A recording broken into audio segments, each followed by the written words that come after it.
Ya, waalaikumsalam.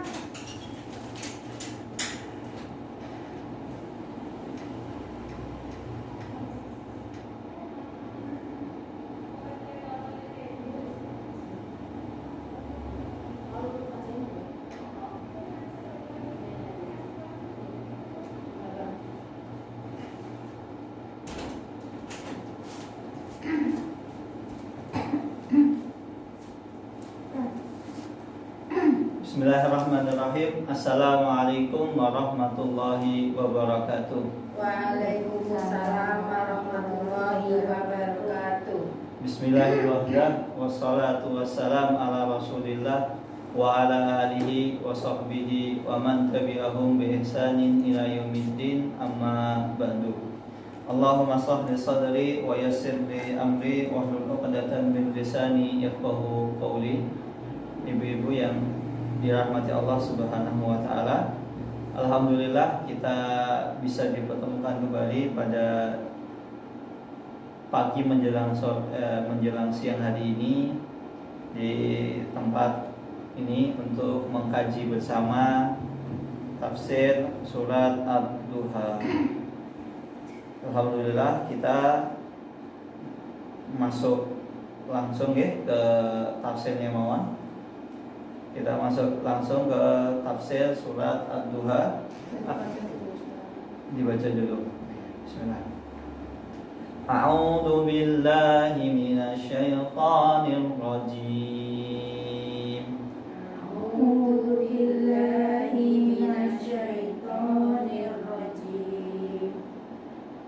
Bismillahirrahmanirrahim. Bismillahirrahmanirrahim. Wad-duha Wad-duha wal-laili idza saja. wal-laili idza saja. Ma wadda'aka rabbuka wa ma qala. Ma wadda'aka rabbuka wa ma qala.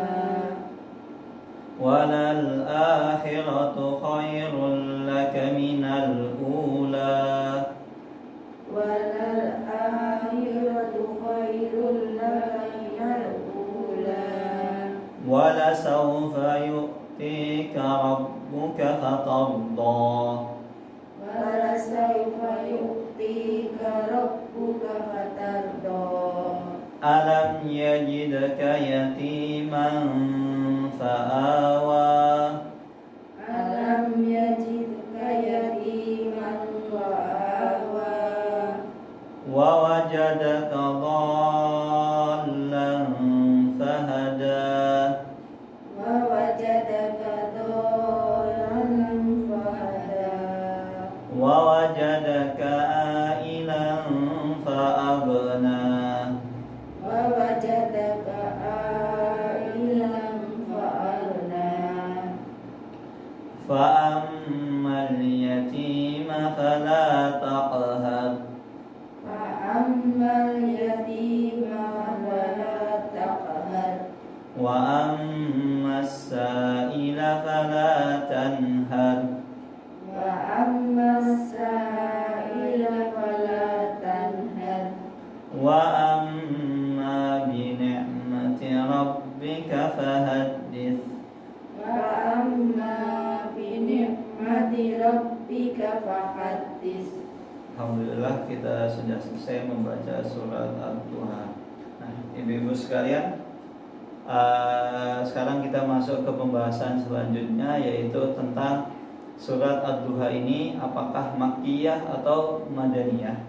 Dan para ulama bersepakat bahwasanya surat Ad-Duha ini adalah surat makkiyah yang diturunkan kepada Nabi Muhammad sallallahu alaihi wasallam sebelum beliau hijrah ke kota Madinah. Kemudian surat Ad-Duha ini berbicara, pokok pembicaraannya adalah tentang nikmat Allah yang Allah berikan kepada Nabi Muhammad sallallahu alaihi wasallam berupa nikmat-nikmat zahir. Artinya apa? Nikmat-nikmat yang nampak. Berbeda dengan surat Al-Insyirah yang pekan kemarin kita kaji bersama. Surat Al-Insyirah berbicara tentang nikmat-nikmat yang batin, tidak nampak, yaitu sifat tenang, dada yang lapang dan lain sebagainya. Nah, surat Ad-Duha ini berupa nikmat-nikmat yang nampak. Kemudian berkaitan tentang tafsir asbabun nuzul surat Ad-Duha, para ulama mengatakan bahwasannya salah satu sebab diturunkannya surat Ad-Duha adalah ada seorang perempuan. Ketika itu perempuan itu datang kepada Nabi Muhammad SAW, "Wahai Muhammad, 2-3 hari ini saya lihat engkau galau, murung, sakit dan lain sebagainya. Saya berharap setanmu," kata perempuan ini, "setanmu tidak datang kembali kepada engkau." Karena ketika itu Rasulullah sekitar 2 atau 3 hari beliau tidak melaksanakan sholat malam. Karena ketika itu Rasulullah SAW sakit. Nah, akhirnya datanglah perempuan ini, ya, laknatullah alaiha, datang kepada Nabi mengisi, "Setanmu tidak datang." Bapak ini, setanmu tidak datang. Malaikat Jibril dikatakan setan. Maka akhirnya turun surat Ad-Duha ini sebagai bentuk bantahan kepada perempuan yang mengejek Nabi Muhammad sallallahu alaihi wasallam. Nah, pertanyaannya sekarang, siapakah kira-kira perempuan yang mengejek Nabi Muhammad tadi? Ini Masya Allah, ini istrinya jelek, istrinya dilaknat, perempuan dilaknat, laki-lakinya juga dilaknat. Dia adalah Ummu Jamil bin Harb, istrinya Abu Lahab. Nah, Abu Lahab ini, ibu sekalian, Abu Lahab ini jeleknya memang benar-benar sudah ubun-ubun benar. Udah dilaknat di Al-Quran, tingkah lakunya juga jelek, menjadi tetangga yang jelek. Karena memang Abu Lahab ini rumahnya di mana kira-kira? Sampingin Nabi Muhammad, pas. Ada yang mengatakan pas. Jadi tahu. Intinya rumahnya itu dekat. Saking dekatnya, jadi ya kita tahu lah kalau rumah Rasul itu ada orang masuk, Rasul tahu. Intinya rumahnya dekat sekali, dekat Rasulullah, entah sampingnya atau apa. Makanya tidak heran banyak kisah ketika kita belajar tentang sirah Nabi, Abu Lahab itu sering menaruh duri, kotoran muntah di depan Rasul. Ini contoh tetangga yang jelek. Tetangga yang jelek. Bukan hanya Abu Lahab ini jelek karena sebab tetangga ejekan yang kepada Rasulullah. Yang lebih parah lagi, Abu Lahab ini adalah pamannya Nabi Muhammad. Jadi paman-paman Nabi Muhammad walaupun tidak setuju dengan dakwah Nabi Muhammad, mereka tetap membela Nabi Muhammad ketika disiksa, diejek. Kecuali satu ini pamannya yang kurang ajar. Jadi memang Abu Lahab ini memang bentuk nyata orang yang dilaknat di dunia dan di akhirat. Kemudian hubungannya antara surat Ad-Duha dan Al-Lail. Surat Ad-Duha ini, ibu-ibu sekalian, ini berbicara tentang nikmat yang Allah berikan kepada Nabi Muhammad.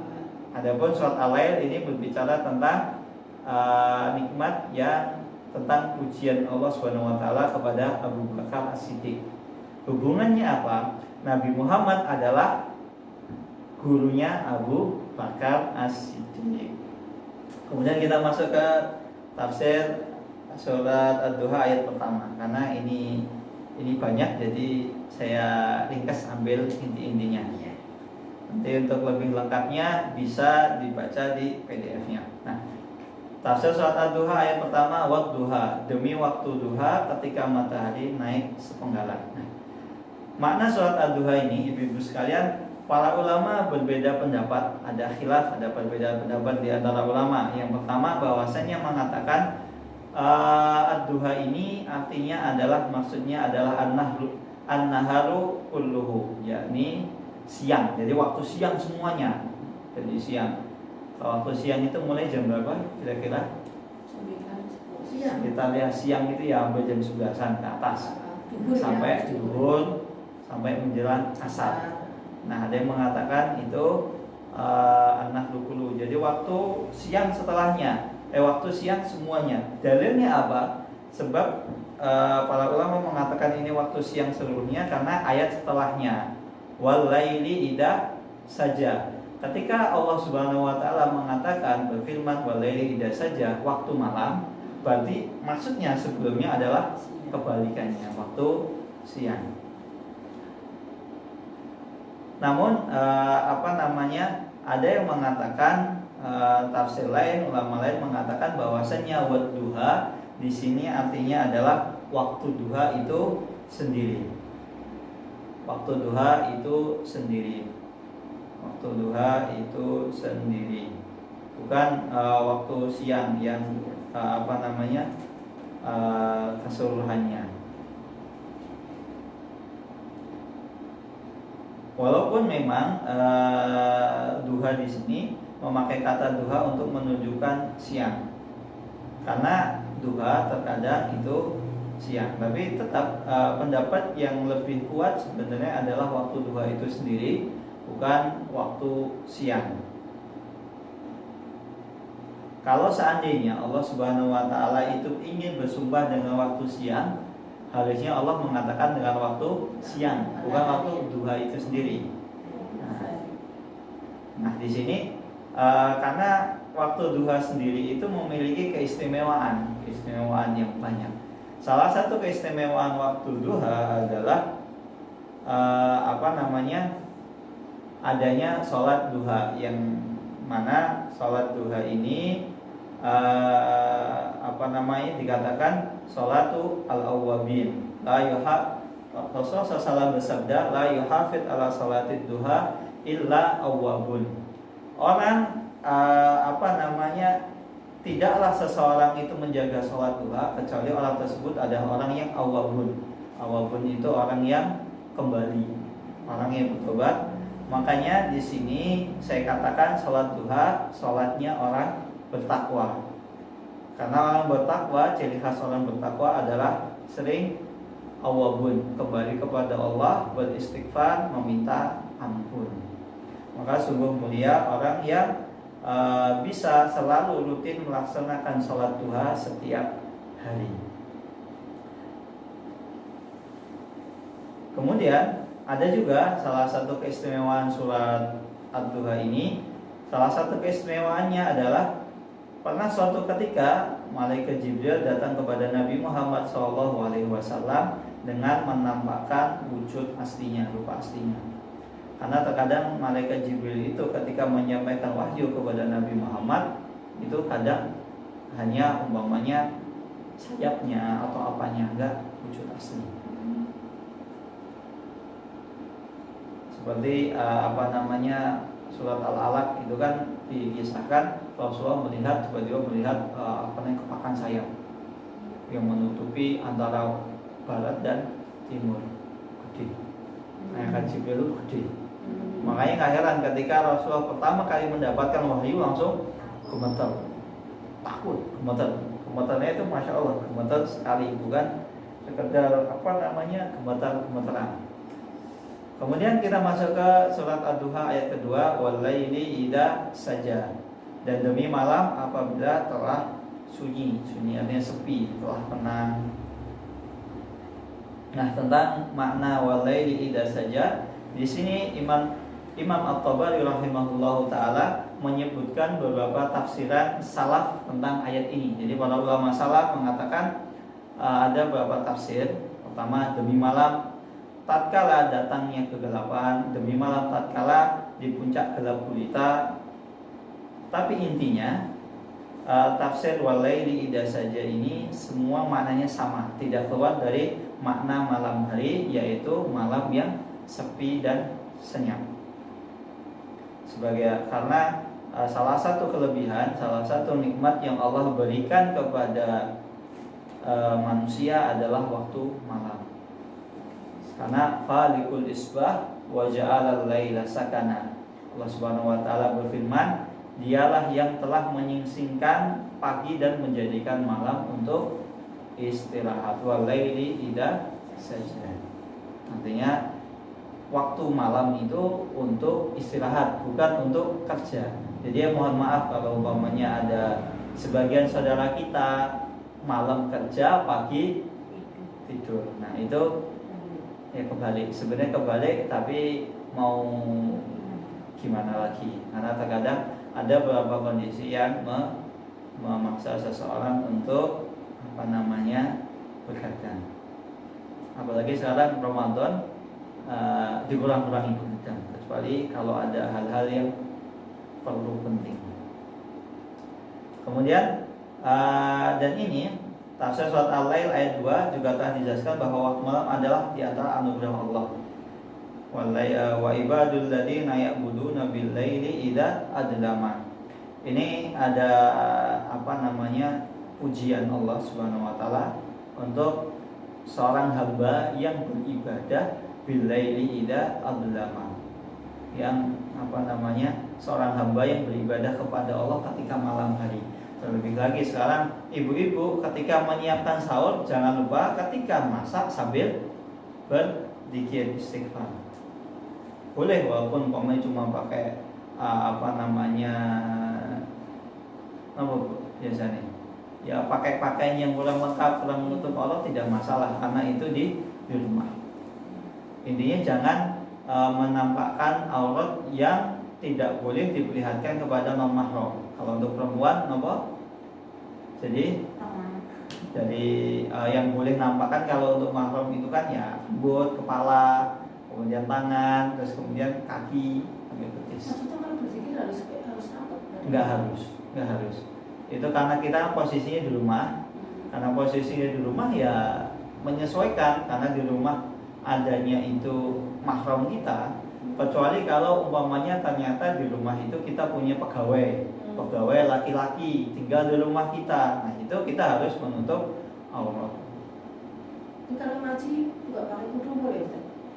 Sebenarnya ngaji kalau nggak pakai kerudung nggak apa-apa, asal yang ngisi perempuan juga. Bukan, maksudnya ngaji Quran ya boleh, nggak apa-apa. Cuman memang adab seseorang ketika membaca Quran harus dalam kondisi yang kalau ngajinya di HP nggak masalah. Sebenarnya nggak masalah. Cuman memang adabnya saja kurang tepat. Kemudian kita masuk ke surat ayat ketiga. Ma wadda'aka rabbuka wa ma qala. Nah ini penting karena apa? Tuhanmu tidaklah meninggalkan engkau Muhammad dan tidak pula membencimu.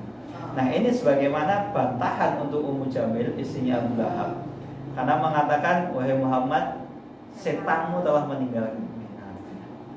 Nah ini bantahan ma wadda'aka rabbuka wa ma qala. Ini membuktikan bahwasannya Allah Subhanahu wa taala sangat sayang Rasulullah sallallahu alaihi wasallam. Artinya apa? Salah satunya Allah tidak akan meninggalkan Nabi Muhammad SAW. Ini makna pertama, Allah tidak akan meninggalkan Nabi Muhammad SAW selamanya.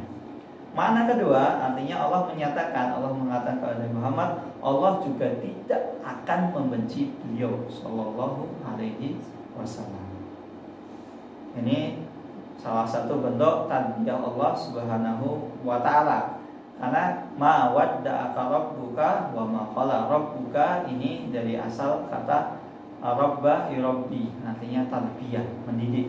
Jadi Allah Subhanahu wa taala mendidik Nabi Muhammad SAW dengan menggunakan robba. Robba itu bisa dikatakan tarbiyah, pendidikan, atau bisa juga dikatakan robbuka, rob itu sendiri. Artinya Allah Subhanahu wa taala rububiyah yang mengayomi hambanya. Jadi semua hamba diayomi.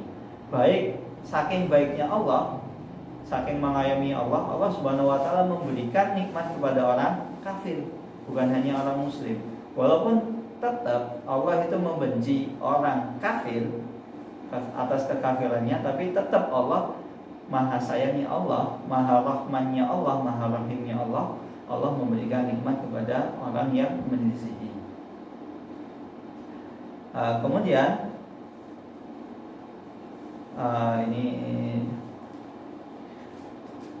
kemudian bukti selanjutnya, Allah Subhanahu wa taala tidaklah membenci Nabi Muhammad sallallahu alaihi wasallam. Makanya Allah menggunakan di ayat ketiga ini, Allah menggunakan kata wama qala yang maknanya ma abghadha, artinya adalah sungguh sekali-kali tidak, Allah tidak akan membenci engkau wahai Muhammad sallallahu alaihi wasallam. Karena kata-kata ini membenci atau apa, maka salah satu kenapa Allah tidak menggunakan kata ma abghadha, karena abghadha itu artinya benci. Dan kata benci ini berat didengar oleh Rasulullah SAW. Terlebih lagi setelah makian dari Ummu Jamil dan Rasulullah SAW. Nanti kita juga sebutkan Rasulullah itu juga seorang yang yatim, sejak kecil dan lain sebagainya. Ini berat untuk didengar orang-orang yang sejak kecil itu memang orangnya sendiri.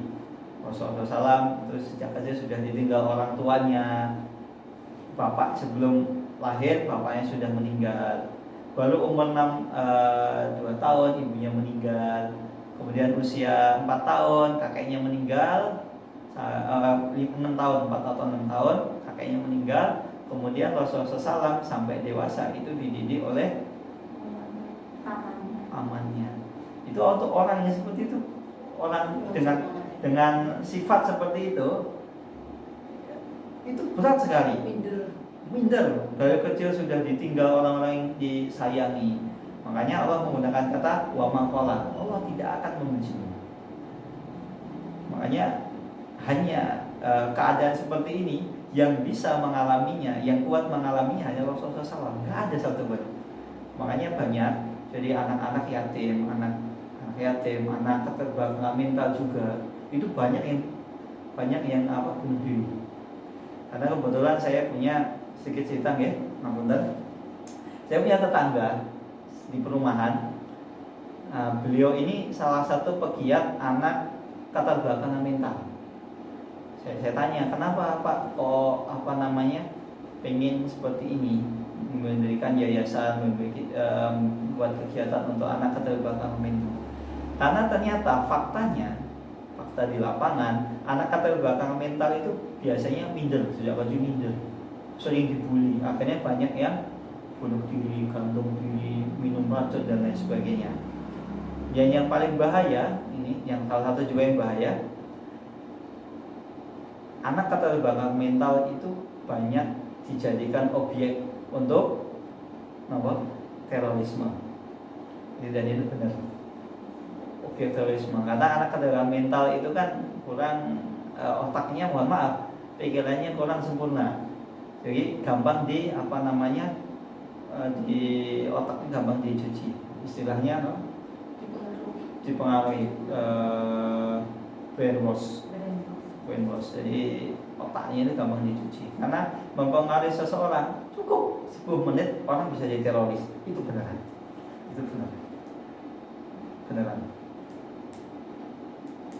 Dulu saya juga pernah ke Bali, orang-orang seperti itu jadi kulir narkoba dan ganja. Nah, salah satu alasan beliau seperti itu.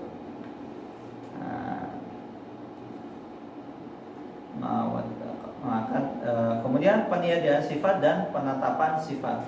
Allah Subhanahu wa taala, ini saya rasa kita baca mawon ya. Ini hanya untuk penguatan bahwasanya Allah Subhanahu wa taala benar-benar tidak menelantarkan, benar-benar tidak membenci Rasulullah SAW. Ini penetapan bahwasanya kalau Allah itu tidak benci, artinya Allah sayang. Begitu. Karena setiap ayat kalau ada penafian, peniadaan, pasti ada penetapan sifat yang berlawanan. Seperti la ta'khudhuhu sinatun wa la naum. Allah tidaklah la ta'khudhuhu, tidaklah tidur. Sinatun, tidak tertimpa sinah, yaitu rasa kantuk dan rasa tidur. Allah itu tidak tidur dan tidak ngantuk. Artinya apa? Allah itu maha kuat dan lain sebagainya. Kemudian Ayat keempat, masuk ke ayat keempat, walal akhiratu khairul laka minal ula. Dan sungguh yang kemudian itu lebih baik bagimu daripada yang permulaan. Walaupun di sini ada yang menafsirkan bahwasannya walal akhiratu, dan sungguh akhirat itu lebih mulia daripada ula, daripada dunia. Di sini juga saya sebutkan di PDF, saya sebutkan juga. Akan tetapi sebagian para ulama mengatakan di sini bukan maksudnya akhirat itu lebih mulia daripada dunia, walaupun secara makna itu benar. Tapi sebenarnya maknanya, maksud dari ini adalah Rasulullah Shallallahu Alaihi Wasallam itu keadaan beliau itu sepanjang waktu semakin baik. Jadi semakin waktu semakin baik, semakin lama kedudukan Nabi itu semakin mulia. Seperti contohnya kemarin Nabi Muhammad, walaupun beliau sudah meninggal, setiap hari setidaknya ada satu orang yang mengumandangkan adzan dan memuji Rasulullah Sallallahu Alaihi Wasallam. Nah, makanya tapi memang benar, dunia itu lebih akhirat itu lebih baik daripada kehidupan dunia. Makanya Rasulullah Shallallahu Alaihi Wasallam itu ketika beliau hidup, beliau zuhud sekali, zuhud zuhudnya. Bahkan sampai dikisahkan suatu ketika Abdullah bin Mas'ud ini menemui Rasulullah ketika itu Rasulullah sedang berbaring di atas hamparan tikar, anyaman tikar kasar, sampai membekas di punggung Rasulullah Sallallahu Alaihi Wasallam. Kemudian sahabat Abdullah bin Mas'ud ini mengatakan, wahai Rasulullah, engkau itu Rasul, engkau itu utusan Allah, kok engkau tidur di atas tikar yang kasar sampai membekas, lambungnya membekas? Berarti kan artinya itu benar-benar kasar loh.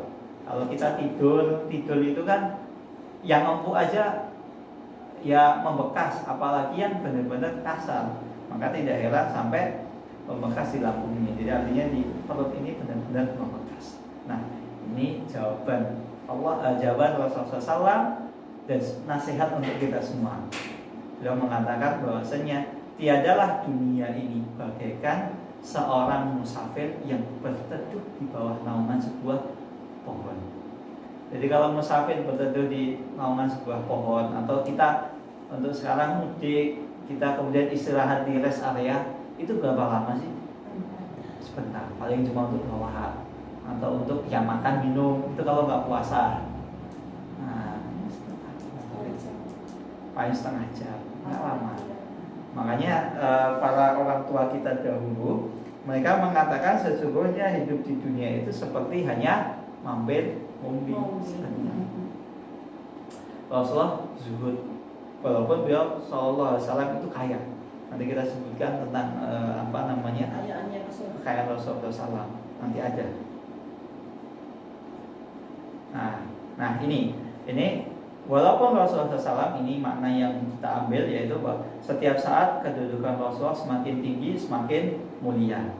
Artinya apa? Jadi Rasulullah itu ketika awal diutus menjadi nabi sampai di akhir mengutus nabi, otomatis lebih mulia ketika di akhir hayatnya.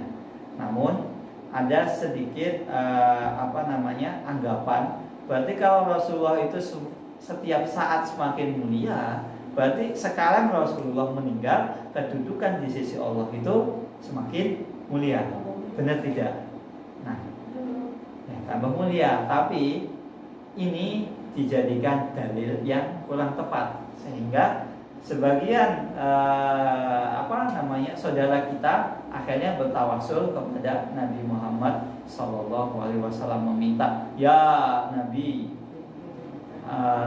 agisna, ya Nabi, ya Rasul, berilah aku hujan, ya Allah, ya Rasul, berilah aku uang, ya Rasul, berilah aku ini, ya Rasul, berilah aku jodoh. Apalagi yang biasanya di Jabal Rahmah itu, di Jabal Rahmah yang atas itu biasanya ada tulisannya biasanya nama-nama Indonesia. Umpamanya Selamat dan Siti gitu. Jarang orang Arab itu nggak ada. Orang Indonesia aja yang suka nulis di batu Jabal Rahmah. Dicat, kasihan. Pemerintah Saudi sudah ngecat, sudah bersihin, sama jamaah haji Indonesia ditulis lagi. Tapi sekarang dihitung itu tuh. Ya sudah mulai ditutup. Itu anggapan yang nggak tepat. Dalilnya katanya dulu kan memang Nabi Adam dan Siti Hawa, Nabi Adam dan Hawa itu dipertemukan oleh Allah di Jeddah, di Jabal Rahmah. Iya, ada riwayatnya. Makanya Nabi Adam dan Hawa dipertemukan di Jabal Rahmah. Jabal Rahmah. Makanya dinamakan Jabal Rahmah. Di tempatnya dikatakan Arafah. Arafah artinya ta'aruf, saling mengenal. Pertama kali Adam dan Hawa dipertemukan di situ. Kalau Jeddah itu Nabi Adam diturun ke Nabi Adam atau Hawa saya lupa. Itu pertama kali ketika diturunkan dari surga ke dunia itu di Jeddah. Makanya Jeddah itu artinya adalah kakek, nenek, moyang kita. Tapi kembali ketemunya di Jabal Rahmah itu. Nah, kembali ketemunya di Jabal Rahmah, makanya dinamakan tempatnya Arafah. Konon katanya menurut sejarah seperti itu. Dulu di katanya. Allah Ta'ala alam. Nah, kalaupun seandainya keadaan Rasulullah SAW itu setiap saat semakin mulia, Rasul meninggal lebih mulia, harusnya para sahabat itu minta apa-apa itu ke Rasulullah. Karena otomatis kalau semakin mulia semakin dekat ke Allah Subhanahu wa taala. Tapi ini dibantah. Bantahan pertama adalah Umar bin Khattab itu ketika itu Madinah tertimpa hujan. Jadi Madinah ketika itu tertimpa hujan. Mohon maaf. Ketika itu Madinah itu tidak hujan, musim kemarau, paceklik di mana-mana. Nah, Khalifah Umar sebagai khalifah pemimpin kaum muslimin akhirnya inisiatif. Kita inisiatif dengan doa salat istisqa. Doanya minta ke siapa? Bukan ke Rasulullah. Minta ke paman Rasulullah SAW yang bernama Al-Abbas bin Abdul Muttalib. Nah, ketika itu Abbas menolak, saya nggak mau. Kemudian Umar bin Khattab mengatakan seperti ini. Dulu ketika Rasulullah SAW itu masih hidup, kalau ada masalah kita minta langsung ke Rasul. Ya Rasulullah, tolong doakan kita agar diberi kemudahan. Ya Rasulullah, apapun. Kemudian Rasulullah SAW berdoa kepada Allah, Allah kabulkan. Nah, ini Rasulullah sudah meninggal. Sekarang aku berdoa lewat engkau paman Nabi. Karena apa? Engkau paman Nabi ini Al-Abbas bin Abdul Muttalib ini orang yang alim, faqih. Makanya tidak heran anaknya Abdullah bin Abbas digelari dengan Hibrul Quran, orang yang paling paham Al-Quran. Nah, Al-Abbas ini paman Nabi yang taat, baik secara agama. Kemudian Umar meminta doa kepada Abbas ketika istisqa. Abbas berdoa kepada Allah Subhanahu wa taala, dan ini boleh menjadi dalil bukti bahwasannya tawasul dengan amal soleh itu boleh. Karena atau juga kita meminta doa kepada orang soleh, kepada kiai atau apa itu boleh. Gitu, ya. Iya. Tapi tetap kita mintanya, umpamanya Pak Yai mohon doakan saya ini, itu boleh. Kalau dia orang soleh, dengan catatan dia masih hidup, bukan sudah meninggal. Kalau sudah meninggal itu tidak bisa. Ini makanya ini bantahan sebagai bantahan orang-orang yang mengagungkan doa orang yang sudah meninggal. Entah itu wali, entah itu kiai, kalau sudah meninggal sudah tidak bisa kita mintai. Jangankan ini tadi bantahan pertama tadi Umar meminta doa kepada paman Nabi. Bantahan kedua ini adalah orang syahid pun itu butuh doa. Ini diambil dari hadis sebelumnya bahwasannya suatu ketika Rasulullah SAW mengutus Zaid bin Harithah perang Mu'tah. Perang Mu'tah ini ketika itu ada 3 panglima gugur semuanya. Abdullah bin Ja'far bin Abdul Muthalib, kemudian Zaid bin Harisah, dan satunya saya lupa Abdullah bin siapa aja lupa, Abdullah bin siapa lupa sih. Itu tiga panglima gugur. Nah, salah satunya ketika Rasulullah SAW mendengar bahwasannya Zaid bin Harisah ini wafat, Rasulullah SAW memerintahkan para sahabatnya untuk mendoakan Zaid bin Harisah agar Allah Subhanahu wa Ta'ala mengampuni dosanya. Ini bantahan kedua. Zaid itu otomatis dia meninggal sebagai panglima jihad di jalan Allah, artinya adalah dia orang yang syahid. Orang syahid. Orang syahid itu insya Allah masuk surga. Iya kan, harusnya orang hampir dipastikan masuk surga, ya udah nggak butuh doa.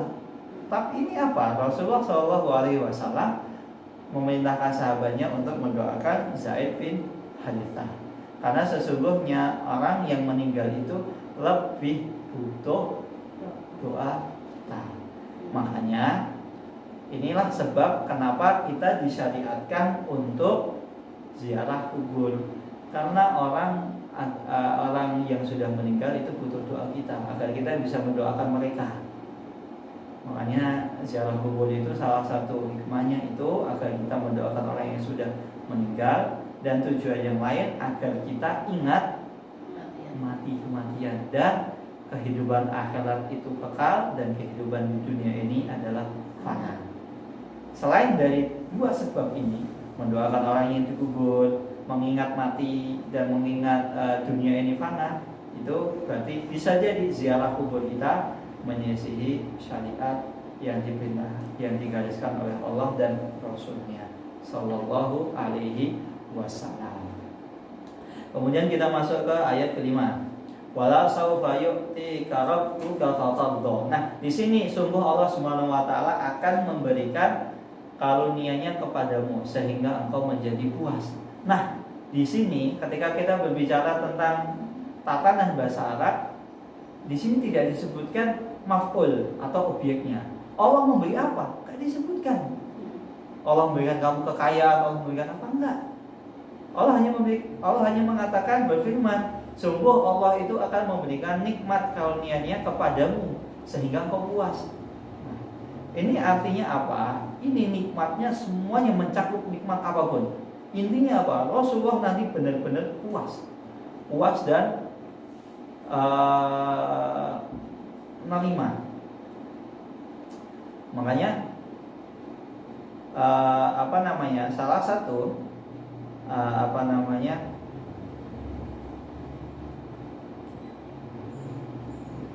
keinginan cita-cita Rasulullah SAW itu agar apa?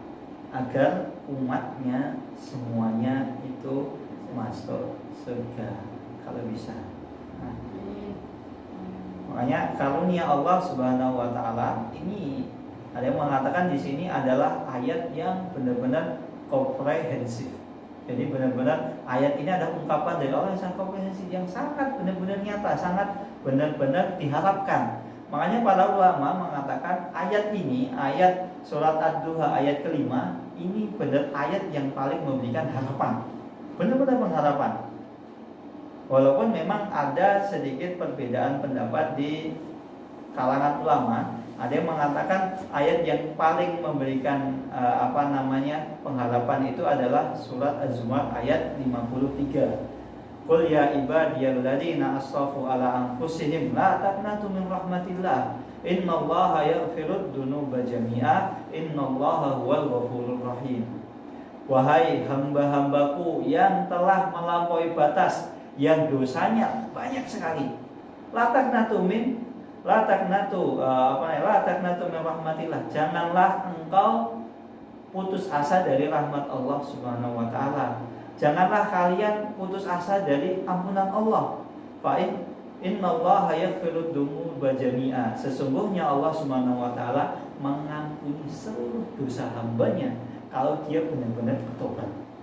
Ada yang mengatakan, ulama mengatakan ini ayat yang paling memberikan harapan, memberikan optimisme setiap hamba. Selain surat Ad-Duha ayat kelima. Karena benar Allah itu mengampuni seluruh dosa hambanya selama hamba itu benar mau bertobat. Syaratnya satu, mau tobat. Ya kalau nggak mau tobat ya nggak diampuni. Jadi selama kita melakukan dosa kemudian kita bertobat, insya Allah Allah ampuni dosa-dosa kita. Ini ada sedikit. Kemudian kan wala sawfa yu'tika rabbuka fatarda. Allah Subhanahu wa taala akan memberikan nikmat karunia kepada Nabi Muhammad sallallahu alaihi wasallam. Nanti kita rinci sedikit-sedikit. Ini pertama, Rasulullah itu mempunyai harapan bahwasanya umatnya itu masuk surga. Makanya Rasulullah SAW itu diberikan syafaat oleh Allah Subhanahu wa taala untuk hamba-hambanya kaum muslimin, umatnya yang para pelaku dosa besar, selama dengan catatan dia tidak melakukan dosa kesyirikan. Maka nanti para pelaku dosa besar ini bisa masuk surga Allah Subhanahu wa taala berkat syafaat Nabi Muhammad sallallahu alaihi wasallam, dengan catatan umat muslim tidak menyekutukan Allah Subhanahu wa taala. Pertama itu, kedua tentu dengan izin Allah Subhanahu wa taala. Jadi kalau Allah tidak mengizinkan ya tidak bisa. Nah, tapi kalau bertobat itu diampuni. Beda, Bu. Maksudnya ini pelaku dosa besar belum bertobat, itu bisa Allah ampuni. Allah mengampuni itu, mau diampuni siapapun itu hak progresif Allah. Asal tidak syirik. Asal tidak syirik. Ini jangan sampai syirik. Makanya para ustadz kita itu sering di mana-mana mendakwakan jangan sampai syirik, jangan sampai syirik. Bahaya syirik, tentang bahaya syirik. Karena memang syirik ini adalah kunci utama kita masuk surga. Selain ucapan la ilaha illallah, syahadat. Jangan sampai syirik. Karena syirik itu lawan kata dari tauhid, lawan kata dari kalimat la ilaha illallah. Nah, kayak Rasulullah SAW ini ada hadisnya, Rasulullah berharap para umatnya itu menjadi penghuni surga. Dan tidaklah orang itu masuk surga kecuali orang-orang yang memiliki jiwa berserah diri kepada Allah, pasrah. Nanti kita sebutkan insya Allah pasrah itu apa maknanya. Dan akhirnya Allah Subhanahu wa taala benar-benar mengabulkan cita-cita beliau sehingga umatnya nanti bisa masuk surga Allah yang penuh dengan kenikmatan. Semoga kita menjadi penduduk surga. Banget ceritanya. Baik, terlebih lagi sekarang Ramadan, ibu-ibu sekalian. Ramadan itu doa itu mustajab. Jadi kita puasa sampai kita buka itu doa kita mustajab. Jika bukan oleh Allah Subhanahu wa taala. Bertetangga sama Bu Aziz sama Ustaz Musa. Allah amin. Semoga, Bu.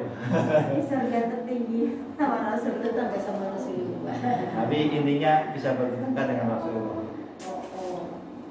Kemudian kita masuk ke ayat ke-6. Alam yajidka yatiman fa'awa. Dan bukankah Allah Subhanahu wa taala mendapati Rasulullah SAW seorang yang yatim, kemudian Allah melindunginya. Ini sebagai bantahan kepada Ummu Jamil bahwasanya Allah itu tidak menyia-nyiakan Rasulullah SAW. Tidak. Walaupun yatim, ini kisah yatimnya Rasulullah SAW. Ini beliau lahir, orang tuanya sudah meninggal. Kemudian usia 2 tahun, ibundanya Aminah ingin berziarah ke kuburan ayah Nabi Muhammad. Kuburan ayah Nabi Muhammad Abdullah itu di Madinah. Nah, jadi dari Mekah itu Aminah, ibunda Nabi Muhammad SAW dengan Nabi Muhammad kecil itu dari Mekah ke Madinah untuk menziarahi makam sang ayah. Nah, ketika pulang dari Madinah ke Mekah, di tengah perjalanan di Abwa itu Aminah ibunda beliau Shallallahu Alaihi Wasallam sakit sehingga meninggal, sakit keras sehingga meninggal. Ini sedih banget kecil. Kemudian setelah ibunda meninggal, beliau diasuh oleh kakeknya Abdul Muthalib. Abdul Muthalib ini benar-benar benar-benar memberikan hak istimewa, jadi benar-benar merawat Nabi Muhammad SAW, benar-benar kasih sayangnya, sayang banget kepada Nabi Muhammad. Sampai pun kasih sayang Abdul Muthalib ini dikisahkan itu melebihi anak-anaknya sendiri. Dia lebih sayang kepada cucunya, walaupun memang biasanya kakek nenek itu lebih sayang ke cucunya daripada anaknya sendiri. Tapi ini dilebihkan lagi. Abdul Muthalib itu di dekat Ka'bah itu mempunyai tempat, jadi tempat khusus gitu. Itu sudah di booking itu, sudah HM, hak milik. Semua orang kalau duduk situ nggak boleh. Yang duduk situ hanya boleh Abdul Muthalib. Nah, suatu ketika Muhammad kecil itu main-main di sekitar Ka'bah, dan Muhammad kecil main di sekitar Ka'bah, kemudian duduk di situ. Kakeknya melihat, kakek beliau melihat, dibiarkan. Kalau ada orang lain di situ diusir. Kakeknya biarin, nggak apa-apa. Yang boleh duduk situ hanya Nabi Muhammad Sallallahu Alaihi Wasallam. Kemudian setelah Nabi Muhammad Sallallahu Alaihi Wasallam diasuh kakeknya, kakek beliau meninggal, kemudian diasuh oleh pamannya yang bernama Abu Thalib. Ketika itu usia beliau 8 tahun. Namun sayangnya Abu Thalib ini walaupun mengasuh Rasulullah dari umur 8 tahun sampai beliau dewasa, sayangnya Abdul Muthalib ini tidak beriman kepada Allah Subhanahu wa Ta'ala. Ini judulnya lupa saya perbaiki, belum saya edit. Dan ini semua ini membuktikan bahwasanya Allah itu tidak menyanyiakan Rasulullah, tidak mengacuhkan Rasulullah. Ini menjadi bukti penjagaan Allah Subhanahu wa Ta'ala kepada Rasulnya. Jadi Rasul itu walaupun lahir yatim selalu dijaga oleh orang-orang yang sayang kepada beliau. Abdul Muthalib walaupun nggak beriman selalu menjaga. Dia lebih mending saya yang mati daripada ponakanku mati. Lebih siap mengorbankan nyawanya daripada keponakannya saya meninggal. Cuma sayang Abu Thalib ini tidak tidak beriman. Kemudian kita masuk ke ayat ke-7. Wa wajadaka dhalan fahada. Dan dia mendapatimu sebagai orang yang bingung, lalu dia memberikan petunjuk. Nah, ayat ini surat Ad-Duha ayat 7 ini sebagian orang, terlebih lagi orang orientalis, orang-orang yang benci dengan Islam, orang-orang liberal, itu menjadikan dalil bahwasannya Nabi Muhammad dulu pernah jadi orang yang sesat. Sangat itu ya maksudnya. Bingung kan? Dola itu bahasa Arab, kalau diterjemahkan sesat. Makanya faman yahdillahu fala hadiyalah wa may yudlillah, dan barang siapa yang Allah sesatkan fala hadiyalah, dan barang siapa Allah sesatkan maka tidak ada pemberi petunjuk selain Allah. Dola itu artinya sesat. Makanya menjadi dalil sebagian orang bahwasanya Rasulullah SAW itu pernah sesat. Nanti kita akan bahas apakah Rasulullah SAW itu benar-benar pernah sesat. Makna dhalan fahada, sebagian ulama mengatakan ayat ini ada beberapa mengatakan bahwasannya Rasulullah SAW itu pernah tersesat. Artinya adalah pernah berjalan-jalan di kota Mekah, lalu tersesat, kemudian Allah Subhanahu wa Ta'ala memberikan petunjuk jalan yang benar, jalan pulang kembali. Jalan maksudnya di sini Rasulullah jalan-jalan kemudian tersesat. Ya, ada yang menafsirkan seperti itu. Tersesat di sini maksudnya itu jalan kota Mekah. Tersesat ada petik. Nah, iya. Itu ada yang menafsirkan seperti itu sebagian ulama. Ada sebagian yang lain mengatakan bahwasanya Rasulullah itu pernah tersesat ketika bersama dengan pamannya Abu Thalib ketika berdagang ke negeri Syam. Jadi ketika di tengah perjalanan Rasulullah itu tersesat, disesatkan oleh iblis. Rasulullah nggak ngerti ini jalan kembali ke Mekah itu gimana, nggak ngerti dan bingung. Ya seperti kita umpamanya jalan-jalan gitu. Ya jalan kita saya jalan-jalan di Jogja karena kan saya belum hafal jalan Jogja, tiba-tiba tersesat. Kemudian Allah memberikan petunjuk, kayaknya kanan, kayak kiri, nah, akhirnya bisa sampai rumah. Dan itu yang pernah saya alami ketika pertama kali di Jogja. Karena biasanya saya awal di Jogja itu kemana-mana harus bawa HP, Google Map, pakai headset biar tahu jalannya. Pernah tersesat pas internet habis, nggak bawa headset, bingung. Nah, ini gimana pulang ke rumah? Apalagi saya tempatnya itu kan di Wedomertani, jauh. Ini pulangnya gimana? Alhamdulillah bisa pulang juga. Diberi petunjuk. Sama kayak kita. Tapi akan tetapi, nah di sini makna yang tepat adalah bahwasannya Rasulullah itu pernah tersesat, belum tahu tentang iman dan Islam. Sebagaimana dikatakan oleh Imam Qurtubi di tafsirnya, begitu juga di tafsir As-Sam'ani dan Ibnu Katsir rahimahumullah jami'an. Dalilnya adalah Allah Subhanahu wa taala berfirman, "Wa kadzalika auhayna ilaika ruhan min amrina." Dan sesungguhnya demikianlah Allah Subhanahu wa taala memahyukan kepada Nabi Muhammad ruh Al-Qur'an dengan perintah kami. Ma kunta tadri mal kitab wal iman. Ini yang menjadi dalil.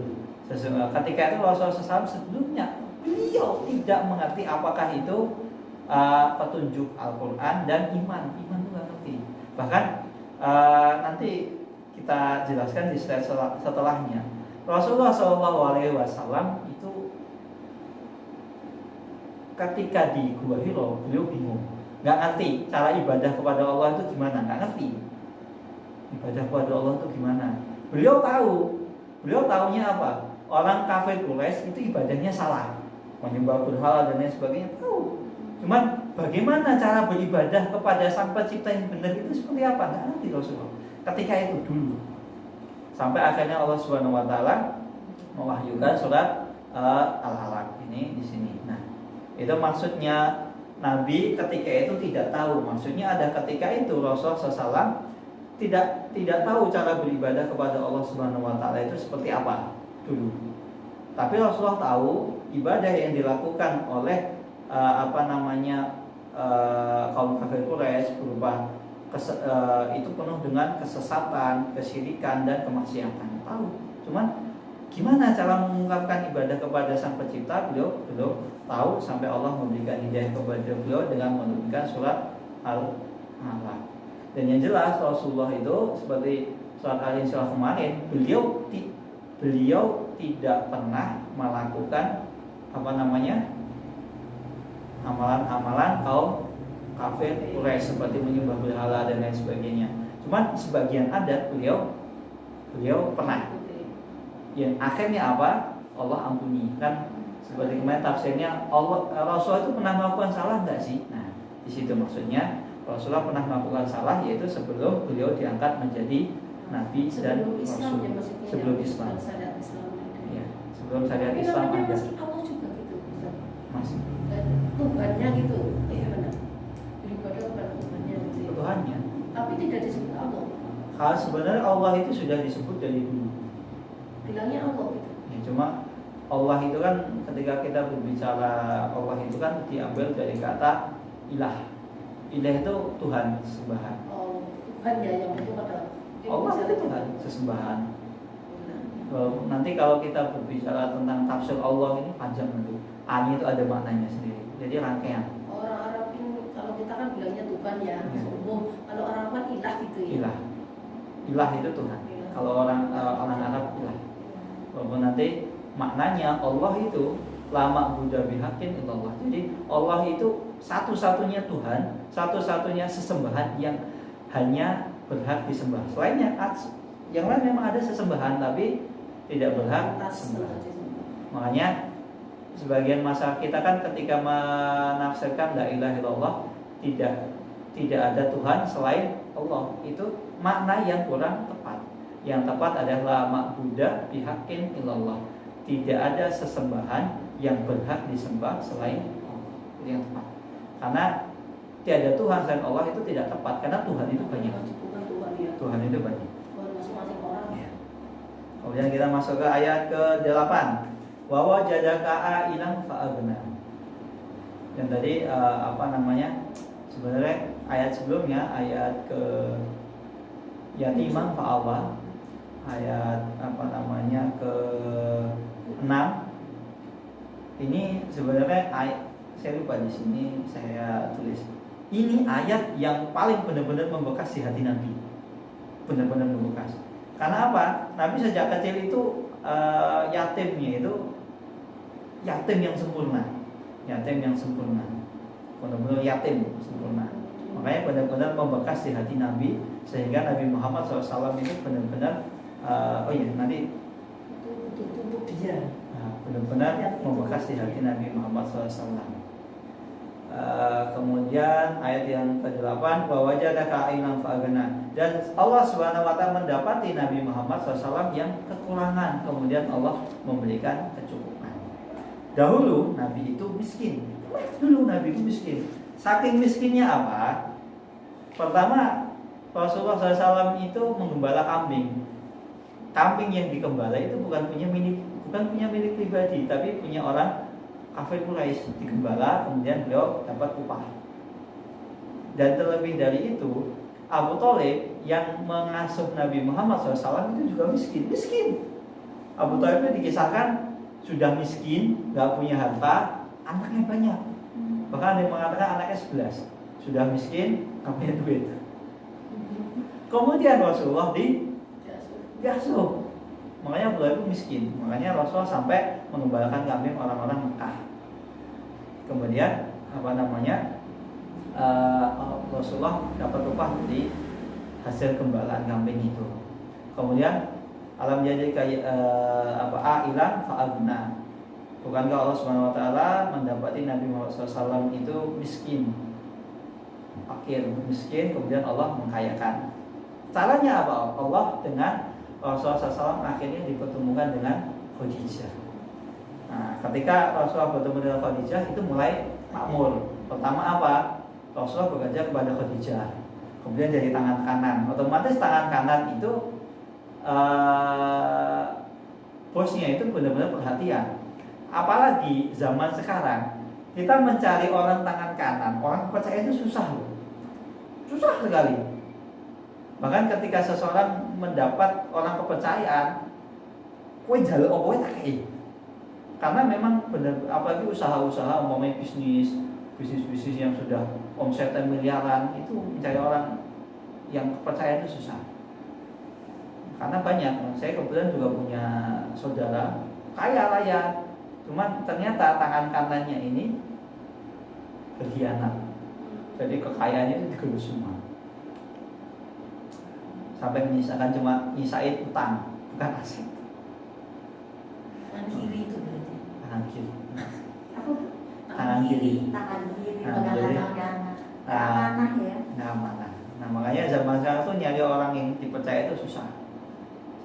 Karena apalagi nemu orang kepercayaan, orang yang cocok, nggak susah. Susah sekali, nggak gampang. Nah, pertama jadikan tangan kanannya Khadijah, dan akhirnya nikah dengan Khadijah. Dulunya apa? Karyawan, sekarang jadi bosnya, suaminya bosnya. Akhirnya Allah kayakan. Ini bentuk perhatian Allah Subhanahu wa taala kepada Rasulullah. Makanya Allah itu tidak mawadda rabbuka wa ma qala. Allah itu tidak menelantarkan Nabi Muhammad SAW. Benar-benar Allah itu memperhatikan Rasulullah SAW. Dan sampai akhirnya ketika nikah dengan Khadijah itu hartanya semua yang kaya raya, yang sampai dikatakan orang termasuk orang yang paling kaya di kota Mekah. Semua hartanya itu diinfakkan Khadijah untuk jalan dakwah. Rasulullah dakwah butuh apa? Nah makanya karena seperti ini, dakwah itu juga butuh duit. Zaman sekarang dakwah itu mau nggak ada duit nggak bisa.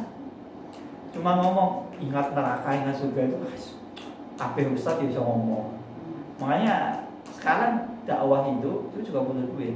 Makanya ustaz-ustaz itu kadang sekarang itu mulai merintis bisnis. Gunanya apa? Biar ketika dakwah itu lancar. saya ada seorang ustadz ini, saya dapat cerita langsung. Saya nggak sebutkan namanya. Ustadz ini ngisi kajiannya di mana-mana di Indonesia. Kalau saya sebutkan namanya, ibu kenal, tahu. Itu ngisi kajian di mana-mana. Nah, setiap beliau ngisi kajian kadang dikasih apa, kasih ini. Uangnya itu apa? Nggak pernah beliau pakai. Beliau taruh. Kemudian untuk apa? Untuk pakai miskin, untuk nyetak bukunya, dibuktikan kemana-mana, ini buku gratis. Rumahnya itu biasa, nggak punya mobil, sampai akhirnya dibeli mobil sama jamaahnya. Saat ini antum nggak punya mobil, nggak akan beli mobil. Kemudian besoknya lagi ada jamaah lagi yang membelikan mobil Pajero. Mobil yang lama dikasihkan ke ustadz yang lain. Walaupun memang duitnya sebenarnya ngisi kajian itu banyak, dari nyetak kitab, buku, kemudian dijual banyak. Beliau nggak pernah pakai. Beliau uangnya semua buat dakwah. Punya usaha. Punya usaha, saya kurang tahu punya usaha apa tidak. Ya mestinya tuh hidupan harian. Ya usaha ada, mungkin dari nyetak buku itu, kemudian dari yang lain, bisnis yang lain ada.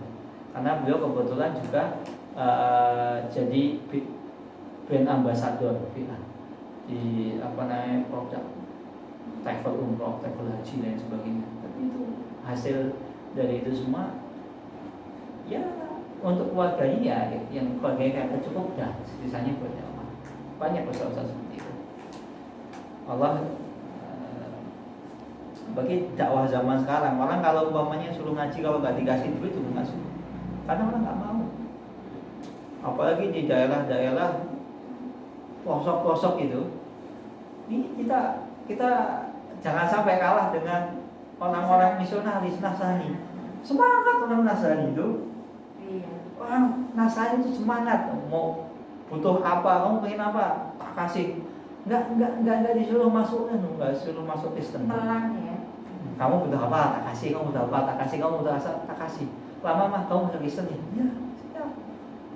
Bahkan jangankan seperti itu, makanya teknik kristenisasi yang zaman sekarang yang baru adalah dengan anaknya itu dikorbankan, suruh pacaran lah sama atau deketin orang-orang muslim sampai akhirnya naudzubillah min dzalik, anaknya di sini juga mau, nggak apa-apa, aku di sini dengan sukarela menjual diri gitu. Ini menjual diri beneran.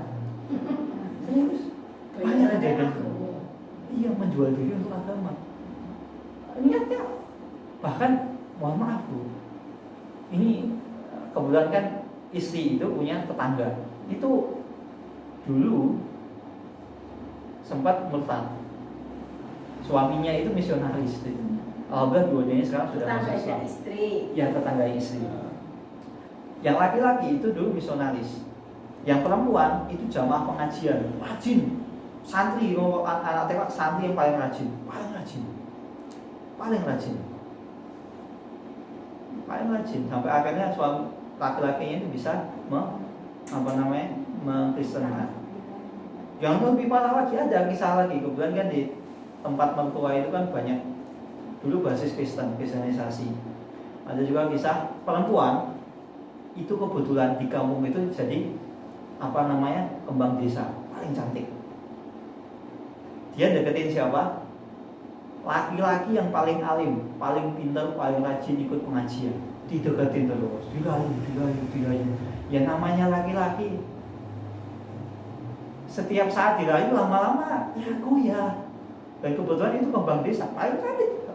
Bukan cuma desa, satu kecamatan. Iya, Nasrani tadi. Iya, tapi rupanya Nasrani. Dirayu sampai akhirnya dirayunya itu godaan, benar-benar godaan syahwat. Sampai kalau diperlihatkan apa, ini kisah nyata. Yo, laki-laki kalau lihat, biasa gini bisa. Cuma kalau digoda terus dengan syahwat, dengan ini lama-lama juga goyah. Apalagi ya dengan godaan yang beruntun ya iman lama-lama juga akan luntur. Makanya orang seperti Nabi Yusuf itu susah. Nabi Yusuf susah. Itu karomah itu. Susah. Walaupun pada akhirnya kadang dipertemukan. Iya. Iya. Iya. Karena sebenarnya saling mencintai kok. Iya, Ya? cuma karena menahan. Iya, Karena cantiknya Zulaikha. Makanya kan bisa menahan syahwat godaan seperti Nabi Yusuf itu kalau mah, dan nggak semua orang itu bisa. Makanya kan gak heran ada ulama, kiai, ustaz Bisa tergoda. murtad gara-gara perempuan. Ya karena begitu, perempuannya gigi. Ya enggak, udah sore anu pertama hati yang dibolak-balik. Iya benar, hati yang di tauhidnya hati yang dibolak-balikkan. Tapi di sisi lain memang fitnah perempuan itu dahsyat. Makanya kan ketika Allah berbicara tentang inna kaidah syaitan karena dhaifah. Sesungguhnya tipu daya setan itu dhaifah, lemah. Tapi ketika berbicara tentang tipu daya perempuan, ini maksudnya perempuan dengan segala macam intriknya itu. Makanya kan di surat Yusuf itu dikatakan inna kaidahunna azim, sesungguhnya tipu daya perempuan itu azim, besar. Makanya laki-laki itu, sekuat laki-laki, nggak ya, sekuat laki-laki, sekuat entah fisiknya, entah keimanannya, itu untuk takut di bawah perempuan. Jadi itu rahasia senjata utama perempuan itu pada laki-laki itu banyak. Dan insya Allah ibu-ibu tahu rahasia menaklukkan suami itu apa, tahu suami. Kemudian ini sebagai bantahan bagaimana mungkin Allah Subhanahu wa taala menelantarkan Nabi Muhammad sallallahu alaihi wasallam. Karena apa? Pertama, dari kondisi yatim, lalu Allah dinaungi Allah, yaitu dengan diasuh oleh orang-orang yang berkompeten, menyayangi dan lain sebagainya, mencurahkan kasih sayangnya full. Abu Thalib walaupun miskin, anaknya banyak, yang paling disayang Rasulullah. Anaknya kalah kasih sayangnya. Abdul Muthalib juga seperti itu. Kemudian Allah memberikan kekayaan Rasulullah SAW yang awalnya beliau miskin, kemudian Allah kayakan melalui Khadijah, melalui Abu Bakar yang kaya raya Abu Bakar. Kemudian juga awalnya Rasulullah SAW sempat tersesat, tidak artinya sesat di sini ya maknanya seperti tadi, bisa tersesat ketika di jalan pulang ke kota Mekah dari Syam, atau tersesat di tengah kota Mekah, atau yang lebih tepat ada Rasul dulu tidak mengetahui apa itu iman dan apa itu Islam, cara beribadah kepada Allah Subhanahu wa taala. Ini semua bukti bahwasanya Allah itu sayang kepada Nabi Muhammad dan sebagai bantahan kepada umum jamaah. Ini ada bonus. Definisi orang kaya. Rasulullah SAW, orang kaya itu bukanlah orang kaya itu yang banyak memiliki harta benda. Ini bisa dicek di slide 59. Akan tetapi orang kaya itu adalah orang yang jiwanya kaya. Makanya nanti di akhir itu saya sebutkan orang yang qanaah itu dia lebih kaya daripada para raja. Jadi qanaah itu semua. Itu definisinya Ustaz atau itu kasir? Definisi dari Rasulullah SAW di dalam Sahihain, artinya di dalam Sahihain berarti hadis Bukhari dan Muslim, bahwa Abu Hurairah mengatakan bahwa Rasulullah SAW pernah bersabda.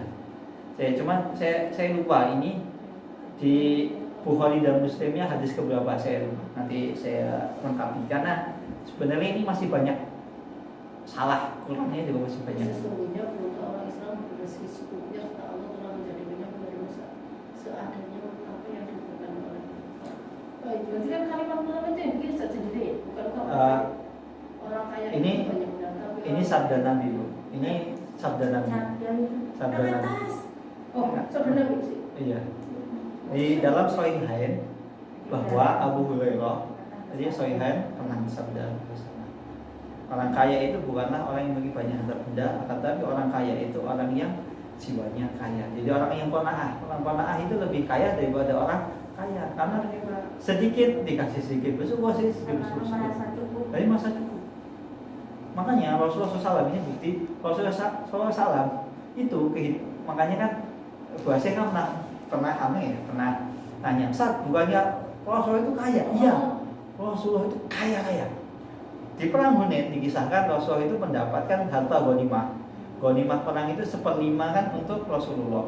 Itu sekitar ada yang mengatakan 12, ada yang mengatakan 20 uqiyah. Itu berapa kekayaannya? 100 miliar.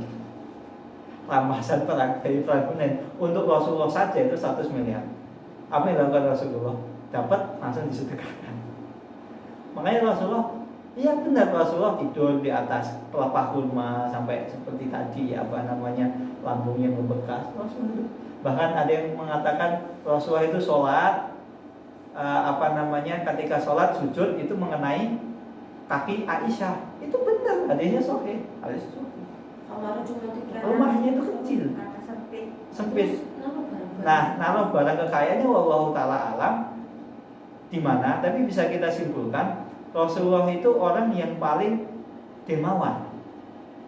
Terlebih lagi ketika bulan puasa. Jadi dapat isi sedekahkan. Misalkan itu sendiri ya. Tidak misalkan lu Jadi sendiri. nggak ditimbun kali. Nggak ditimbun. Dapat. Jadi dapat keluarkan, dapat keluarkan. Iya nggak ada. Nah, nggak ada. Ya. Itu ya wes. Atau bisa juga cara ini Bu, cara menimbun kekayaan tapi yang bikin berkah. Nah, ini nggak apa-apa Bu, sampai dulu. Nggak apa-apa. Kita kan cuma berdua. Nah, Iya nggak apa-apa puas. Nah, ada salah satu cara menimbun harta kekayaan tapi bikin berkah. Itu dengan mewujudkan aset duniawi, aset ukhrawi. Seperti bikin pondok pesantren, rumah yatim. Makanya saya pernah mengatakan, saya pernah ketemu orang yang sehari itu sedekahnya berapa? 300 juta. Itu caranya gimana? Dia bikin yayasan panti asuhan yang ngasuh di bawah kendali beliau. Nah, 300 juta itu dari itu. Sehari ngasih makan orang yatim, kemudian sedekah ke yang lain itu kan sehari bisa sampai 300 juta. Itu banyak banget. Orang yatim piatu yang masuk situ gratis semuanya gratis. Masuk di di ayomi, dididik, bahkan sampai disekolahkan. Makanya nggak heran sehari sedekahnya 300 juta. Rumahnya itu biasa. Rumah biasa. Bukan kayak orang kaya biasa. Nah, itu cara mewujudkan aset yang berkah. Makanya salah satu tafsir para ulama ketika menafsirkan orang yang paling dekat dengan Rasulullah itu adalah orang yang menyantuni fakir miskin. Nah, kan seperti ini. Maksudnya gimana? Menyantuni itu bukan hanya memberikan makan, tapi mendidiknya sampai menjadi orang. Itu yang dimaksudkan menyantuni anak yatim sehingga anak itu bisa mandiri. Jadi jiwanya juga Jiwanya harus dididik. asupan makan. Bukan cuma ngasih makanan, juga secara tarbiyah juga dididik. Makanya seperti itu banyak. Itu benar loh. Saya lihat hidupnya itu nggak ada beban loh. Jalan kaki, sandal jepit. Itu tuh enak banget kayaknya. Nggak ada beban gitu. Padahal orang-orang sekelas beliau udah mikir asetnya, waduh, nanti aset saya gimana ini? Ada kisah lagi. Kebetulan saya karena ini berdua ini saya banyak kisah aja lah. Semoga bisa. Udah habis kan ayatnya? Belum, masih banyak. Jangan Nah, ini sedikit Bu. Kebetulan alhamdulillah, jadi orang tua saya itu diamanahi mengasuh pondok pesantren. Pondok pesantrennya itu gratis 100%. Itu dari harta seorang musinin. Kemudian musininnya ini orang kaya di kota Sukoharjo, punya rumah sakit. Jadi orang masuk situ gratis selama 2 tahun. Targetnya hafal 30 juz. Digembleng beneran 30 juz. 2 tahun harus selesai 30 juz. Kalau nggak selesai ada konsekuensi. Pendidikan selama 2 tahun harus diganti sama dia. Kalau nggak selesai 30 juz. Nah, beliau ini ada kisah. Nah, ini kisah ini hanya orang-orang terdekat yang tahu. Karena kebetulan bapak saya dari dulu itu jadi tangan kanannya, jadi pengasuh yayasan, ya grupnya yayasan jadi pengasuhnya, kemudian rumah sakit jadi pengisi tetapnya, orang kepercayaan lah, tangan kanan keluarga besarnya. Jadi beliau ketika mau mendirikan pondok tahfidz ini, beliau itu rumah sakitnya kolaps sampai pegawainya itu nggak bisa digaji. Tapi jauh-jauh hari beliau sudah punya azam, sudah punya keinginan, saya ingin bikin pondok pesantren. Istrinya, udahlah Pak, kau usah bikin pondok pesantren dulu. Ini loh, karyawanmu gajinya disek, sampai utangnya banyak, sampai utang ke bank. Ya karena terpaksa biar karyawannya bisa gaji, bisa memberikan hak. Tapi lu tetap kekeh bikin pondok pesantren. Padahal rumah sakitnya udah mau utangnya, asetnya udah digadaikan ke bank. Ini beneran, asetnya sudah digadaikan ke bank. Akhirnya beliau tetap kekeh mendirikan pondok pesantren. Setahun kemudian apa yang terjadi? Utangnya semua itu lunas. Bahkan tanah samping-samping itu dibeli semua. Sekarang bikin rumah sakit lantai 3. Jadi kalau ibu-ibu pernah ke Sukoharjo, 3 pulau selamat datang Sukoharjo. Samping kiri ada rumah sakit namanya Nimalasuri, itu punya beliau. Dulu awal ketika mendirikan pondok, rumah sakit itu kecil banget. Peralatan nggak memadai. Sekarang udah tingkat. Jadi dokter ya. Beliau dokter, bahkan punya lembaga pendidikan akbar, Akademi Perawat Akbil tingkat. Ya. Kita masuk ke ayat ke-9. 3 ayat terakhir. Fa'amal yatima fala takhar, dan janganlah engkau berlaku semena-mena kepada anak yatim.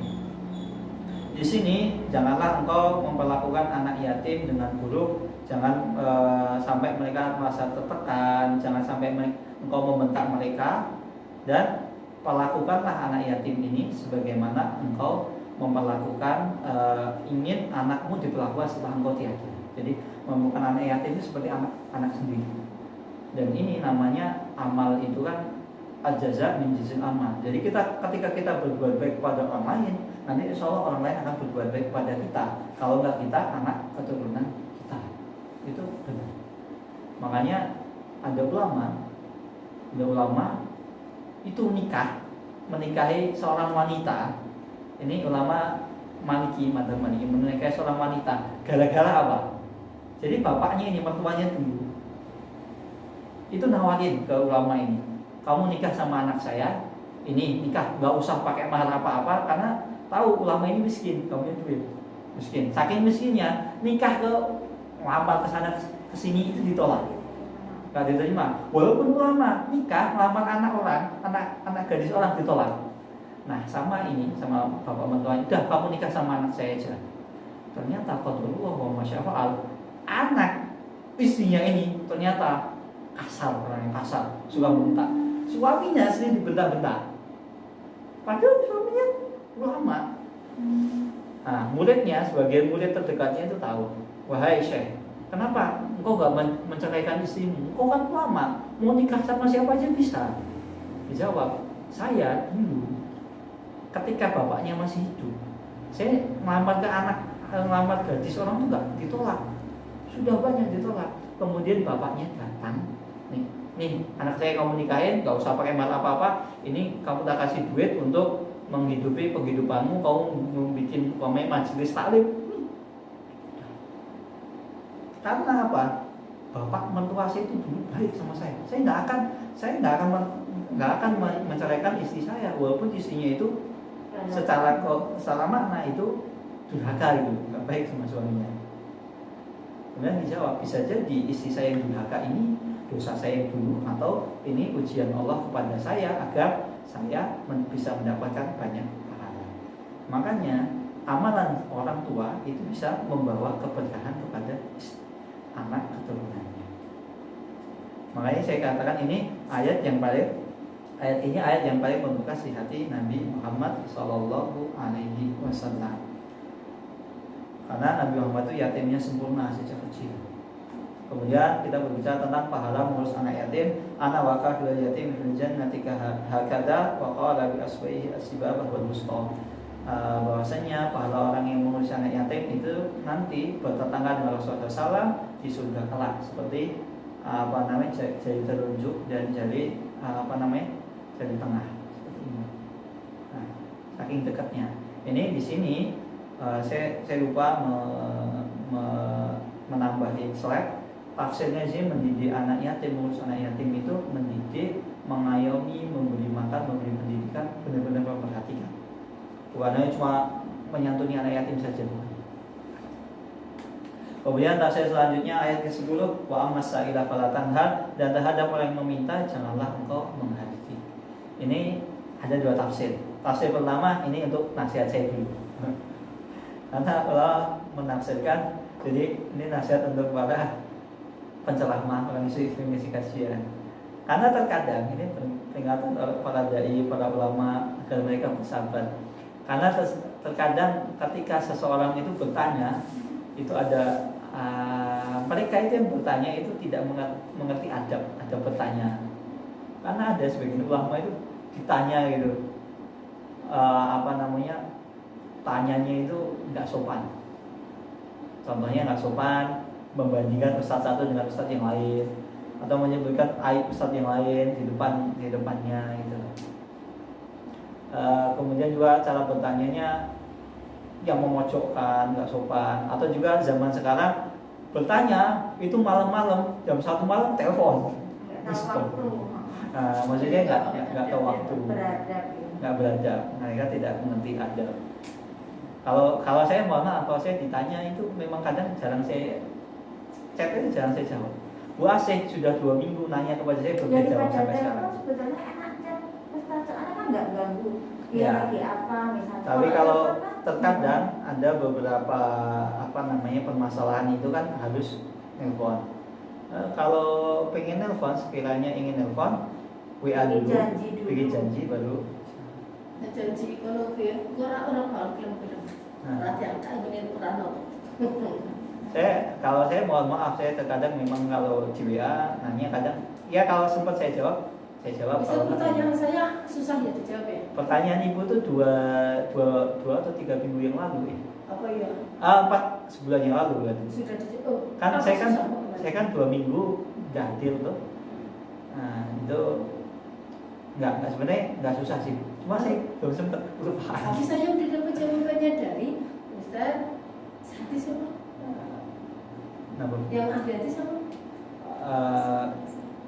Yang ahli hadis siapa? Iya, ahli hadis itu yang teman di Madinah itu loh, kelasnya Ustaz Sufyan.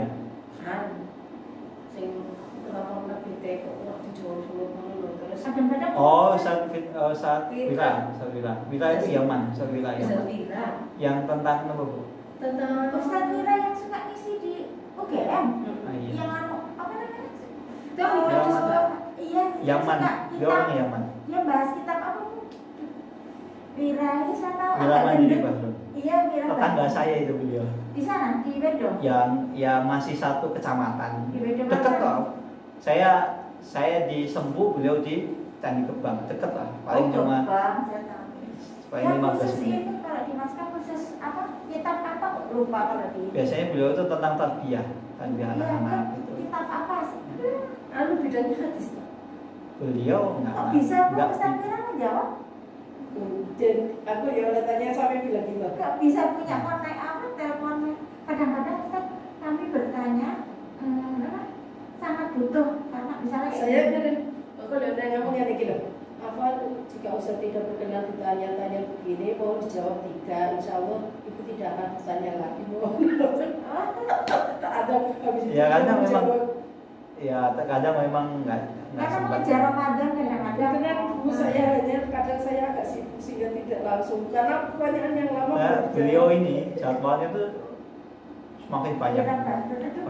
Saya kan sering lihat story beliau kan, story WhatsApp beliau. Misi kajian di mana? Setiap hari banyak. Tentang pertanyaan di situ loh, karena kan saya itu kan di grup SMA itu, saya kadang bertanya sebenarnya saya udah tahu, tapi ketika Biar saya masak. menyampaikan ke orang lain, karena kan saya di grup teman-teman SMP kebetulan jadi sumber Bertanya. Iya bertanya, jadi tahunya saya paling pintar gitu loh Ustaz. Waktu ketika ada hal kayak gitu. Sama, saya kadang-kadang membutuhkan itu karena segera menjawab. Kita lanjutkan dulu ya Bu. Oh iya. Nasihat terakhir sudah. Nasihat budaya kedua, sebenarnya ayat ini umum dan luas, bukan hanya berkaitan tentang orang yang bertanya tentang ilmu, akan tetapi bertanya juga meminta umpamanya bantuan, meminta bantuan entah itu uang atau bantuan Rasulullah SAW itu beliau adalah orang yang tidak pernah menolak selagi beliau mampu. Ya, menolak selagi beliau mampu. Jadi apa yang diminta dikasih selama beliau mampu. Bahkan ada kisah, nama saya lupa namanya, Sofwan bin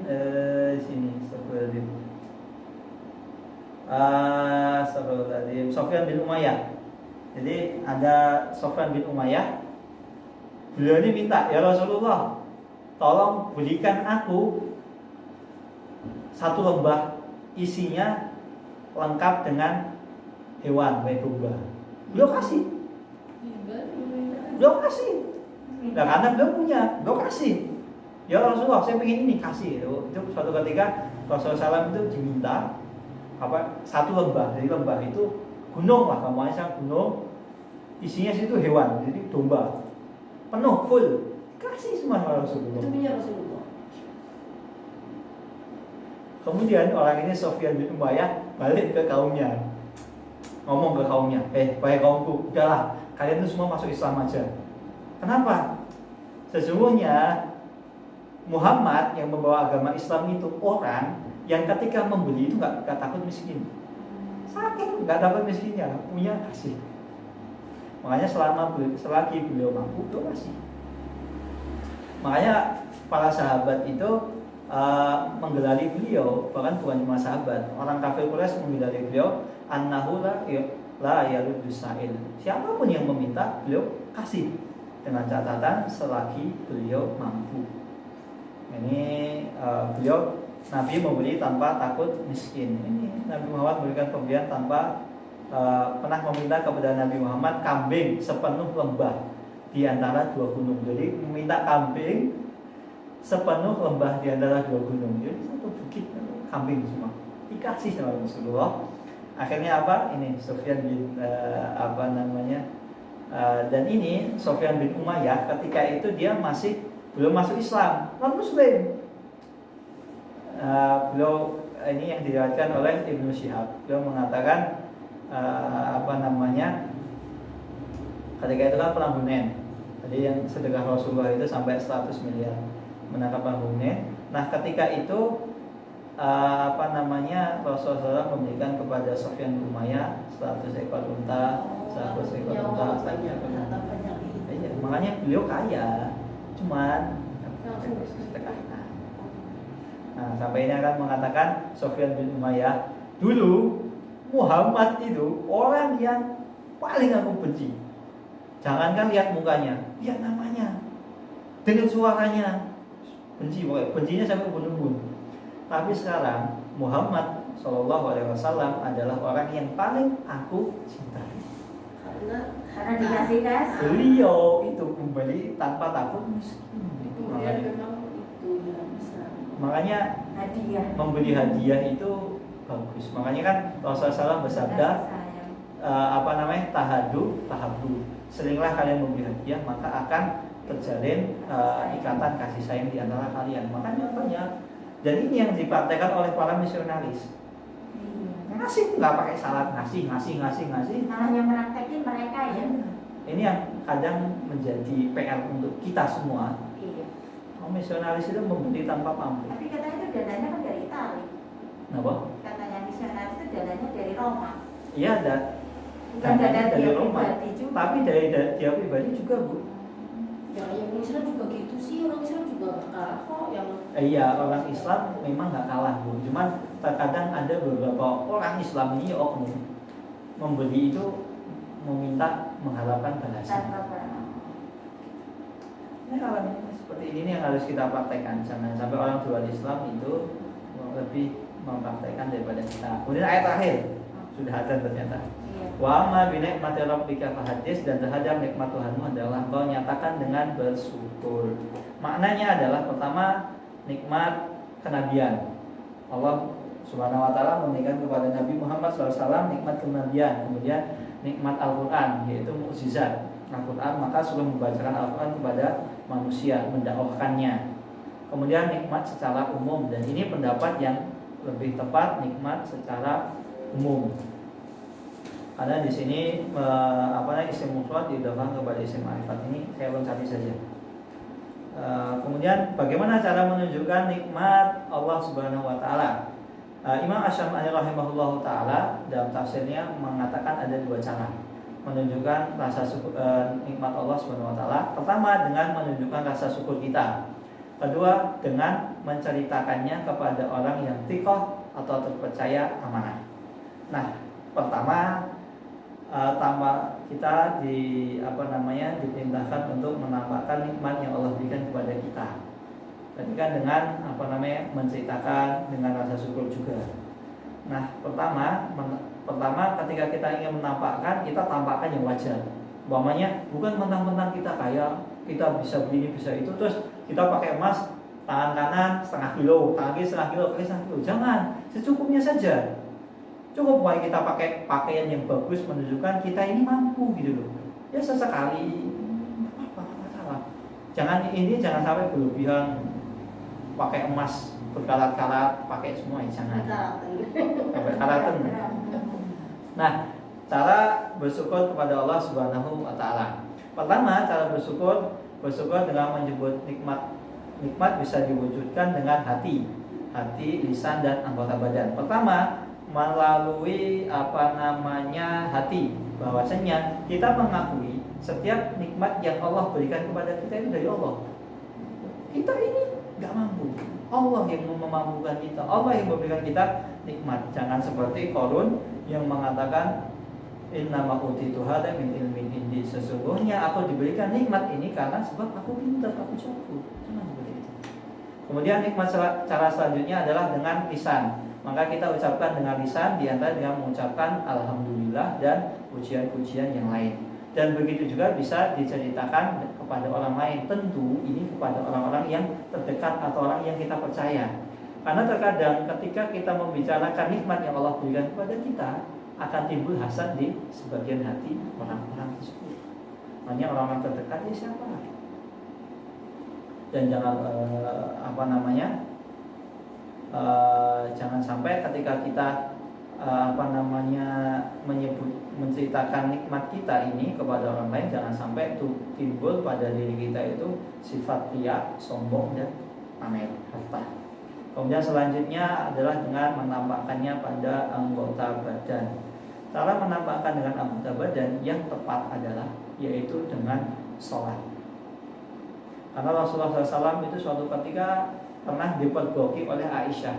Ya Rasulullah, bukankah engkau ini utusan Allah yang sudah dijamin masuk surga, dosa yang lalu dan akan datang itu diampuni, tapi mengapa engkau masih sholat malam? Sampai kaki Rasulullah SAW itu bengkak. Apa jawaban Rasulullah SAW? Ibu sekalian, afala akunu abdan syakur.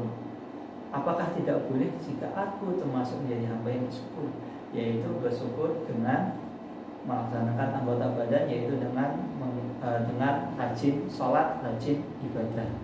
Maka sudah selainnya bagi kita mensyukuri nikmat Allah itu dengan lisan, hati, lisan dan anggota badan. Karena sebenarnya kebanyakan manusia itu kufur nikmat. Wa qalilun min ibadiyya syakur, dan sedikit sekali dari antara hamba-hambaku itu yang bersyukur kepada Allah. Bahkan di antara mereka banyak kufur terhadap nikmat Allah dan tidak merasa cukup. Jadi ketika kita tidak merasa cukup atas pemberian Allah, jangan sampai tumbuh benih-benih di hati kita, benih-benih kufur nikmat kepada Allah dan hilang rasa qanaah. Makanya qanaah itu penting untuk ditanamkan pada diri kita masing-masing, masuk yang berbicara. Kemudian ketika kita memandang nikmat dunia itu, jangan kita ketika melihat nikmat dunia itu lihat yang di bawah kita, jangan lihat ke atas kita, nanti akan hilang rasa qanaah kita. Berbeda ketika kita memandang ketika masalah agama, masalah akhirat, kita melihat, jangan lihat yang ke bawah, tapi lihat yang ke atas. Pokoknya saya dulu punya teman satu sekolahan, satu alma mater, dulu di kelas malas-malasan, sekarang kok Masya Allah progres semakin baik. Atau biasanya dulu, mohon maaf, ketika sekolah jadi pecicilan, suka bahkan di DO dari kampus atau lain sebagainya. Sekarang kok orang yang taat ibadah, rajin sholat 5 waktu, rajin ibadah, rajin sedekah, rajin sholat tahajud. Itu jadi barometer kita, patokan kita. Jangan lihat yang bawah, nggak apa-apa. Dulu ada teman rajin sholat, sekarang malas. Nah, seperti itu. Makanya engkau dan para raja sama. Jika engkau memiliki hati yang selalu qanaah, maka sesungguhnya engkau sama seperti raja dunia. Ini syair yang dikatakan oleh sebagian para penyair. Idza ma kunta da qalbin qanu'in anta wa ma dunya sawa. Fa anta wa ma dunya sawa. Alhamdulillah kita dandan selesai. Kurang lebihnya saya mohon maaf. Jika ada salah ucap, salah kata, saya mohon maaf yang sebesar-besarnya. Semoga yang sedikit ini bermanfaat untuk yang berbicara khususnya dan umumnya untuk kita semua yang hadir di kajian pada siang hari ini. Akhirul kalam, kita tutup dengan doa kafaratul majelis. Subhanakallahumma wa bihamdika asyhadu an la ilaha illa anta astaghfiruka wa atubu ilaik. Wassalamualaikum warahmatullahi wabarakatuh.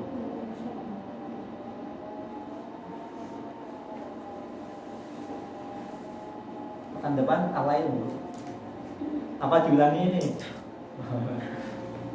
Semoga nanti bisa, Bu. Kalau besok Ahad ada yang kue, jadi semoga kalau